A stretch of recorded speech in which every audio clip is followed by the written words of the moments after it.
Everyone, it's Trish Brockmorgan here at Trecarn House in St Clear, and you can see yet again we have another beautiful day. And I've just been having a really very interesting chat with some of my guests here. It's Judith and Paul. Good morning to you two. Good morning. Good morning to you. I hope you've had a pleasant stay here. Very nice, lovely breakfast. I've enjoyed thoroughly. Oh, and the blue sky and the lovely breakfast. What more could one want? Oh, well, thank you very much for those kind words, Paul. I've just been totally inspired by Paul, actually, and Judith, of course, because Paul was telling me about his great success of turning a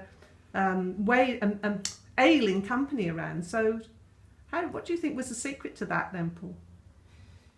Well, it was interesting. I was on the group board of a group of printing companies, and I was on the group board, and we bought this company in Bodmin in Cornwall, and it was in a pretty bad state, and we bought it in, I think, about 1985, I think it was, and it had never made a profit. And on the group board, I'd always argued that we should sell the blooming thing and get on with the rest of the businesses, which generally were in profit. But there was quite a big shake-up. The printing industry itself has gone through tremendous change and things. And suddenly the position of managing the Cornish plant came up.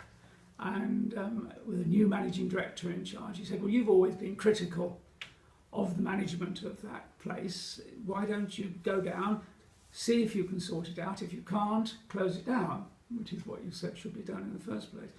And since I'd had some connection with Cornwall through lovely holidays in my childhood, it was a bit tempting to come and live in Cornwall anyway. And there wasn't really any other odd job I wanted to do within the group at the time. So I said, yes, I'll go down and run the company. And when I got there, it really, you could understand precisely the reason why it was a failure, or had been failing in terms of profitability. There was a lack of investment in it, but that only reflected a very poor management of the whole company. It wasn't purely lack of investment, but nobody had applied for investment, nobody had looked at the property side of it, which was a shambles. When I produced for the group board a list of the main presses that we had, printing presses that we had, they were astounded that we were still running with those, but nobody had gone to the group board saying we needed new presses. It was, so I put forward a proposal for sorting the property out, which nobody had ever done before. We were on the old Devon and Cornwall Light Infantry parade ground, in fact, was the main printing service in that area. And we had various other properties. So we sort of sorted the property side out, and that made an enormous difference to it, not spread out all over in derelict buildings. And we invested in the machinery. And what I found, as far as the personnel was concerned, was that the workforce, which I'd always been told were a waste of time, were actually a very good workforce. What they lacked was a leadership, and for various reasons, which would take another half hour to go through. Probably better not. Probably better not to go through. I think you've probably made your point on the management. And so I made quite a lot of changes in the management structure, and suddenly we started to make money. And what I found was that there was a tremendous willingness to change. Now, when I came down to Cornwall, I'd been worried that you hear about Cornish people being very Cornish, and I'm proud of it. And proud of it, and possibly not liking perhaps somebody coming from up country coming down and telling them what to do and what not to do, and causing them some discomfort. But what I found was that they actually responded very well, I think, because they saw that what I was doing was things that they probably said should have been done long before anyway. And so we got on very well as a labour force. We made a big investment down here, both in upgrading the property and in printing and binding equipment. And we moved into profit, which was the first time it had ever been in profit since our ownership, and probably long before that as well, if the truth were known. Congratulations to you. So it was very enjoyable. It was the end of my career. I retired at the end of, at the end of... So you retired on a high? I retired on a high. It was a lovely way to retire, having moved the company into profit and hopefully extending the life of the company for a good 10 years.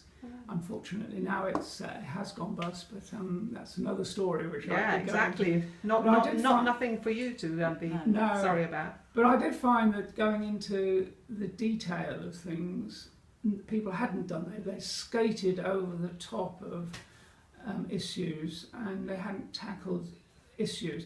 And some things, small things, need to be done, and that makes an enormous difference. There's a Japanese expression which means little by little, and I'm a great believer in that. You can just do one good thing and that speeds up the process or makes the quality better, and then another one, rather than going to try and upgrade the whole thing and everything in one fail swoop. It's beyond the power sometimes of the staff to do that and the management to do. So it's a bit like eating an elephant one bite at a time. Yes. Yes. Yeah. It's interesting listening to you speak, because some things come very clear to me. That first of all, you made an observation. Yeah. Secondly, you made a plan. Yeah. Thirdly, you valued your workforce and you weeded out the weeds. Yes. Didn't you? Yes, I did. And there were some weeds to be weeded out, but it's really the senior management that makes all the difference, in my view. And it was the senior management that hadn't done what was necessary to be done. In the They past. had to go. And they had to go. Well, congratulations. So top tip for someone who's looking to build their own business, a successful own business. Well, one of the things that always flattered me was a company that we used to do a lot of business for, the Open University. We had a big contract with the Open University. I mix up this story slightly because this was actually a previous company, but it applies, I think, to the attitude. And I was talking to the print buyer there, and he said, we only do the companies we like to do business with are where you've got the owner of the company running the company. Right. And I say, well, you've placed a big contract with us, but I don't own the company. Mm. And he said, you behave as though you do. Okay. I thought that was a very flattering comment. Yeah. I don't espouse to pretend I own the company, but I was very. But you treated it like your own. I treated it like my own, really, and put quite a lot of strain on me, I must say. But nonetheless, it was obviously appreciated by the customers as well. So probably it's step up to the mark. You're saying, really, aren't you? Yes, and I think be the leader. Be the leader, and not gloss over things, but you've got to get in your fingers dirty sometimes to get in amongst what's going on the shop floor, what's going on in the process. And people will come up with tremendous ideas, and you think, why hasn't anybody done that before? And it just quickly can be done. And but that's probably because you brought that out in people.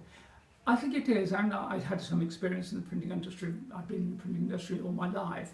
But yes, I think I encourage people to talk, and I was not afraid to ask people's advice, because sometimes they knew better than I did what needed doing. So, well, I can't tell you, that's been a really, really valuable lesson for me, listening to you speak. So thank you very much, and thank you to you, Judith, as well. I hope you've enjoyed your little stay. We have indeed. Okay, well, bye from us all here at beautiful sunny Tricarn House, and another lovely day in the garden.